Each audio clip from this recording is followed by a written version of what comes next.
Assalamualaikum warahmatullahi wabarakatuh. Halo teman-teman semuanya. Perkenalkan, nama saya Venta Kusuma Ciptiani. Saya biasa dipanggil Venta. Saya adalah mahasiswa baru jurusan Manajemen Fakultas Ekonomi Universitas Islam Negeri Maulana Malik Ibrahim Malang. Pada kesempatan kali ini, saya akan membacakan hasil resum yang sudah saya tulis selama kegiatan PBAK Universitas Islam Negeri Maulana Malik Ibrahim Malang tahun 2021. Ada beberapa materi yang sudah saya resum. Materi yang pertama di hari pertama yaitu tentang wawasan bidang akademik. Universitas Islam Negeri Maulana Malik Ibrahim Malang sampai saat ini sudah memiliki 7 fakultas. Ada Fakultas Ilmu Tarbiyah dan Keguruan, Fakultas Syariah, Fakultas Humaniora, Fakultas Psikologi, Fakultas Ekonomi, Fakultas Sains dan Teknologi, serta Fakultas Kedokteran dan Ilmu Kesehatan. Selain itu, UIN Malang juga memiliki program pasca sarjana. Berdasarkan pengembangan yang telah dilakukan, Universitas Islam Negeri Maulana Malik Ibrahim Malang pada saat ini berada pada tahap International Recognition dan International Relation, yang berarti pada tahap pengakuan internasional dan juga reputasi nasional. UIN Malang memiliki hampir 500 mahasiswa asing dari 34 negara. Selain itu, UIN Malang juga mendesain program studi yang tersertifikasi internasional maupun terakreditasi internasional. UIN Maliki Malang memadukan pembelajaran pendidikan tinggi dengan pendidikan pesantren untuk mahasiswanya. Nah, oleh karena itu, terdapat Ma'had Al-Jami'ah yang menjadi pusat pengembangan karakter bagi seluruh mahasiswanya. UIN Maliki Malang juga mempunyai pusat pengembangan bahasa Inggris, Arab, dan juga bahasa Mandarin. Terdapat pula rumah tahfidz. Sampai saat ini, UIN Maliki Malang telah memiliki tahfidzil Quran dengan jumlah tidak kurang dari 2.000 mahasiswa yang berlatar belakang fakultas maupun program studi yang berbeda-beda. Selanjutnya, UIN Malang juga mempunyai rumah moderasi beragama yang akan mendidik para mahasiswa yang unggul, moderat, toleran, serta berprinsip memiliki nilai keragaman, memiliki nilai kebangsaan yang kokoh, cinta agama dan cinta budaya, serta dapat menempatkan diri di posisi tengah yang moderat. Tidak lupa juga terdapat perpustakaan di Universitas Islam Negeri Maulana Malik Ibrahim Malang yang memiliki koleksi ribuan e-book serta jurnal yang bisa diakses oleh semua mahasiswa, baik untuk pembelajaran, menulis tugas akhir, karya ilmiah, dan lain-lain. Di UIN Malang juga terdapat mata kuliah pengembangan kepribadian yang menjadi ciri khas UIN yang membedakan kampus UIN Malang dengan kampus UIN lain ataupun dengan perguruan tinggi negeri yang lain. Untuk materi kedua di hari pertama yang saya resum yaitu tentang wawasan bidang administrasi umum, perencanaan, keuangan. Seorang mahasiswa seharusnya memiliki kemampuan untuk berpikir ilmiah. Maksudnya yaitu berpikir yang selalu dilandasi dengan ilmu pengetahuan, baik umum maupun keagamaan. Universitas Islam Negeri Maulana Malik Ibrahim Malang ini berada di bawah naungan Kementerian Agama Republik Indonesia. Hal inilah yang membedakan kampus UIN Malang dengan universitas lain. Seorang mahasiswa juga harus kreatif. Maksudnya, bisa meletakkan diri di tengah masyarakat dengan berbagai kemampuan. Nah, oleh karena itu, Universitas Islam Negeri Maulana Malik Ibrahim memberikan 18 wadah untuk mengembangkan bakat dan juga kreativitas mahasiswa. UIN Malang telah menyediakan wadah pengembangan bakat berupa organisasi yang biasa disebut UKM. Contoh-contoh UKM yang ada di Universitas Islam Negeri Maulana Malik Ibrahim antara lain UKM Jepret Club, UKM Pramuka, UKM Religius, dan masih banyak lagi. Maka dari itu, janganlah kita hanya menjadi mahasiswa yang cuma belajar di kampus dan langsung kembali ke tempat tinggal tanpa mengikuti kegiatan seminar ataupun ekstrakurikuler yang ada di kampus. Jadi, janganlah kita hanya mengenali diri kita sendiri, tetapi kita juga harus mengenali kampus kita juga. Untuk materi selanjutnya yang saya resum adalah materi yang ada di hari kedua PPAK Universitas. Materi ini tentang DEMA dan juga SEMA. DEMA adalah organisasi intrakampus atau OMIK yang merupakan lembaga eksekutif mahasiswa di level universitas.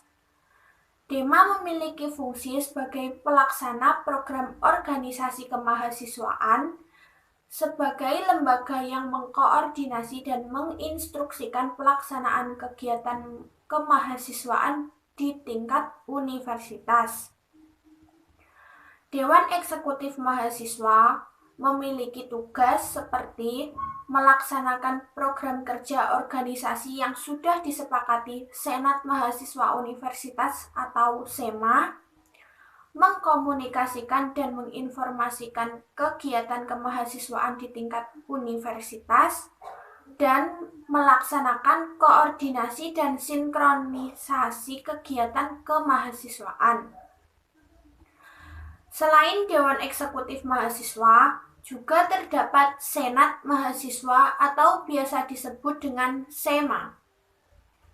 SEMA merupakan organisasi mahasiswa Universitas Islam Negeri Maulana Malik Ibrahim Malang yang berperan sebagai lembaga legislatif yang mengkoordinasi DEMA, UKM, dan juga HMJ.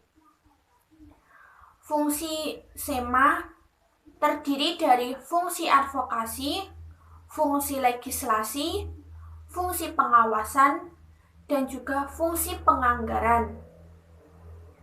Untuk tugas sendiri, SEMA memiliki tugas mengawasi dan mengontrol DEMA universitas, memberikan persetujuan setiap kegiatan yang akan dilaksanakan oleh DEMA universitas, memberikan pengesahan setiap laporan pertanggungjawaban setelah selesai agenda, memfasilitasi aspirasi mahasiswa Universitas Islam Negeri Maulana Malik Ibrahim Malang dan menyalurkan kepada pihak-pihak yang bersangkutan, mengawasi setiap kebijakan dan keputusan yang diambil oleh DEMA Universitas, merancang dan menetapkan peraturan organisasi di UIN Malik Malang, mengesahkan peraturan DEMA Universitas, dan menjadi mitra kerja DEMA Universitas dalam melaksanakan kebijakan organisasi kemahasiswaan.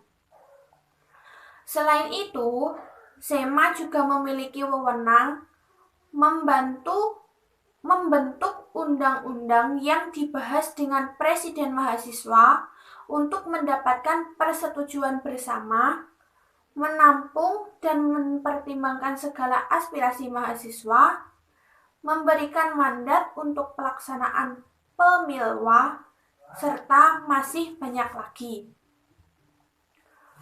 Untuk materi kedua yang saya resum di hari kedua PPAK Universitas Maliki 2021 yaitu tentang UKM atau Unit Kegiatan Mahasiswa.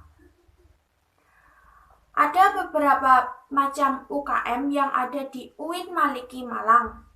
Yang pertama ada UKM Menwa, berfungsi untuk mewujudkan sikap bela negara di kalangan mahasiswa, menciptakan kondusivitas kehidupan mahasiswa, dan lain-lain. Menwa atau Resimen Mahasiswa memiliki dua logo. Pertama yaitu logo Mahasurya yang digunakan pada tingkat provinsi dan Wira Cakti Yuda yang digunakan untuk tingkat UIN Malang. UKM yang kedua yaitu Pramuka. Salah satu visi UKM Pramuka adalah mengamalkan nilai kode kehormatan dalam kehidupan sehari-hari. Lalu UKM yang ketiga yaitu UKM PMI.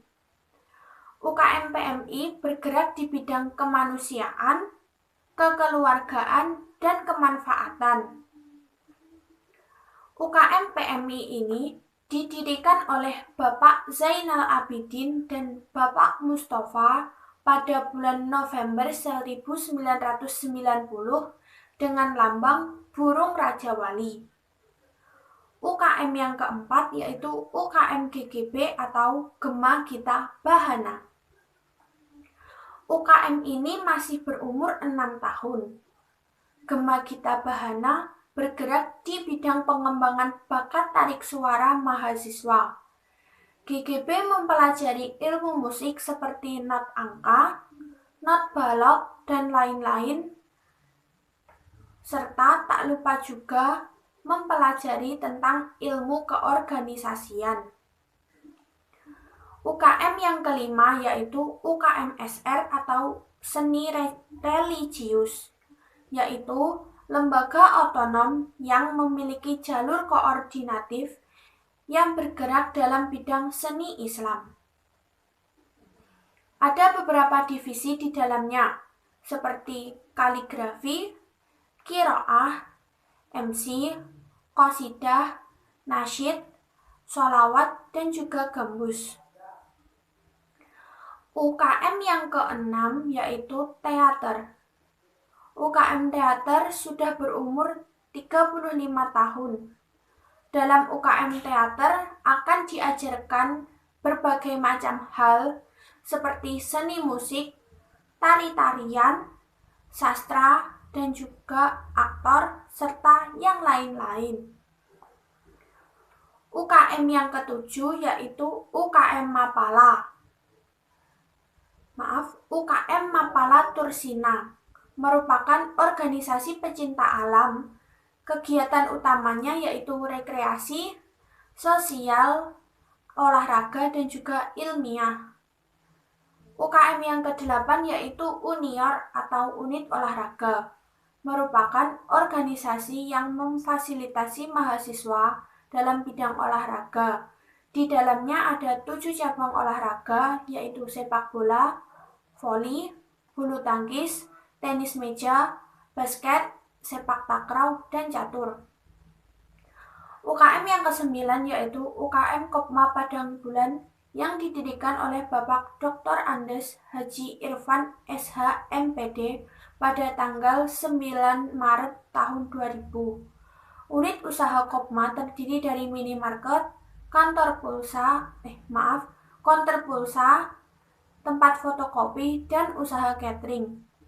UKM ke-10 yaitu UKM Komus, yang di dalamnya ada 6 departemen yaitu Event Organizer, Departemen Studio, Musik Manajemen, Departemen Multimedia, Departemen Public Relation, dan juga Departemen Social Development. ke-11 yaitu UKM Taekwondo, didirikan pada tanggal 11 April 1995. Kegiatannya dilakukan tatap muka seminggu 5 kali, yaitu pada malam Rabu, malam Kamis, malam Jumat, malam Sabtu, dan Sabtu pagi. UKM ke-12 yaitu UKM Jepret Club, merupakan klub fotografi yang tidak hanya fokus pada satu bidang, namun juga mempelajari bidang videografi. UKM yang ke-13 yaitu UKM Simfoni, memiliki platform yang bernama Simfoni FM. Ada 3 program yang ada di UKM Simfoni, yaitu program harian, program mingguan, dan juga program unggulan, yang di dalamnya terdapat berbagai macam-macam kegiatan. UKM yang ke-14 yaitu UKM LKP2M, yaitu Lembaga Kajian Penelitian dan Pengembangan Mahasiswa. LKP2M didirikan pada tanggal 1 Juli 1999. LKP2M aktif menulis dan membuat karya baik secara nyata maupun di media sosial. Dan UKM yang terakhir yaitu UKM UAPM, inovasi yang bergerak di bidang jurnalistik, didirikan pada tanggal 21 Maret 1986. Visinya yaitu memihak kesadaran nurani. Filosofi teks UAPM melambangkan tentang independensi. Materi ketiga yang saya resum di PBAK hari kedua yaitu berisi, sampai saat ini belum ada yang bisa menemukan obat COVID-19. Satu-satunya kunci untuk menanggulangi COVID-19 adalah vaksinasi agar bisa mencapai herd immunity atau kekebalan skala besar. Kunci yang kedua yaitu disiplin protokol kesehatan. Namun, disiplin protokol kesehatan di Indonesia masih sangat rendah, sehingga penyebaran COVID-19 pun sulit untuk dikendalikan. Tingkat pemahaman COVID-19 di Indonesia sangatlah rendah, bahkan memakai masker pun sangat susah, sehingga bagaimana mau sembuh dari COVID-19? Pertumbuhan ekonomi karena COVID menjadi turun. Tidak hanya di negara Indonesia saja, tetapi hampir di semua negara juga mengalami penurunan. Kabar baiknya, negara Indonesia sudah mengalami kenaikan dari year of year sebanyak 7%. Sedangkan kalau dampak di sektor pendidikan, banyak anak yang putus sekolah karena harus bekerja sebab krisis ekonomi akibat pandemi COVID-19 dan juga karena persepsi orang tua mereka. Kemudian, kebijakan di sektor pendidikan ini adalah memberikan bantuan kuota data internet, bantuan subsidi, BLT untuk menyelesaikan wabah ini. Kita harus melakukan kolaborasi heksahelix sehingga semuanya bisa kembali normal lagi. Untuk materi keempat yang saya resum yaitu tentang moderasi Islam. Apa yang dimaksud dengan moderasi Islam? Secara etimologi wasatiyah berarti jalan tengah, posisi tengah, berkeadilan. Secara terminologis berarti